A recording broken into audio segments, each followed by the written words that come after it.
بسم اللہ الرحمن الرحیم۔ السلام علیکم۔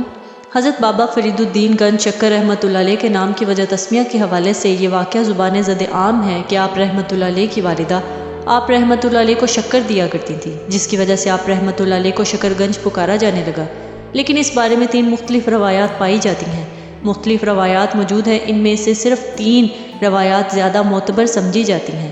معروف محقق ڈاکٹر عابد نظامی لکھتے ہیں کہ تاریخ فرشتہ میں مرقوم ہے کہ بابا صاحب رحمۃ اللہ علیہ کی والدہ ماجدہ بچپن میں نماز کی پابندی کروانے کے لیے ان کی جائے نماز کے نیچے شکر کی پھوڑیاں رکھ دیا کرتی تھیں اور ان سے فرمایا کرتی تھیں کہ جو نماز پڑھتے ہیں ان کی جائے نماز کے نیچے سے روزانہ ان کو شکر مل جاتی ہے۔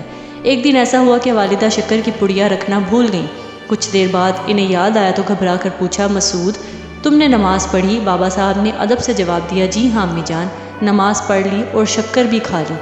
یہ جواب سن کر ان کی والدہ بڑی حیران ہوئی اور سمجھ گئی کہ اس بچے کی غیب سے مدد ہوئی ہے۔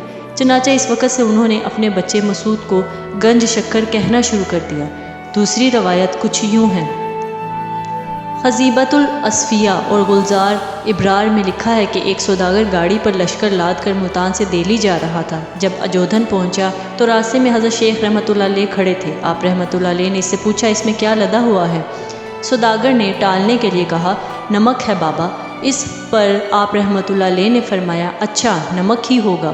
سوداگر نے منزل پر پہنچ کر جب دیکھا تو بوروں میں شکر کے بجائے نمک تھا۔ وہ بہت پریشان ہوا اور پھر واپس منزل اجودھن حضرت کی خدمت میں حاضر ہوا اور معافی طلب کی۔ آپ رحمۃ اللہ علیہ نے فرمایا، جھوٹ بولنا بری بات ہے، آئندہ کبھی جھوٹ نہ بولنا۔ پھر فرمایا، بوروں میں شکر تھی تو انشاءاللہ شکر ہی ہوگی۔ سوداگر نے جھوٹ سے توبہ کی اور جا کر بوروں کو دیکھا تو ان میں شکر بھری ہوئی تھی۔ سبحان اللہ۔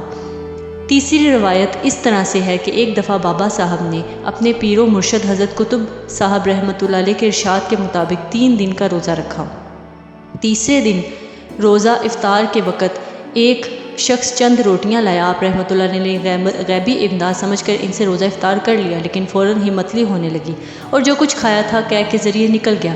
تھوڑی دیر بعد پیر و مرشد کی خدمت میں پہنچ کر یہ واقعہ عرض کیا۔ انہوں نے فرمایا کہ وہ روٹیاں ایک شرابی جواری نے بھجوائی تھیں۔ اللہ تعالیٰ کا شکر ہے کہ تیرے معدے نے اسے قبول نہیں کیا۔ اب 3 روزے اور رکھو اور جو غیب سے میسر آئے اس سے افطار کرو۔ بابا صاحب نے 3 دن کا روزہ رکھا، لیکن تیسرے روز افطار کے وقت کچھ بھی میسر نہ آیا۔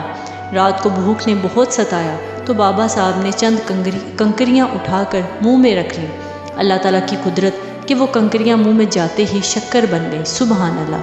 بابا صاحب نے یہ واقعہ اپنے مرشد کریم کی خدمت میں بیان کیا تو انہوں نے فرمایا، سبحان اللہ، یہی غیب سے تھا۔ انشاءاللہ تو شکر کی طرح ہمیشہ شیریں رہے گا اور گنج شکر کہلائے گا۔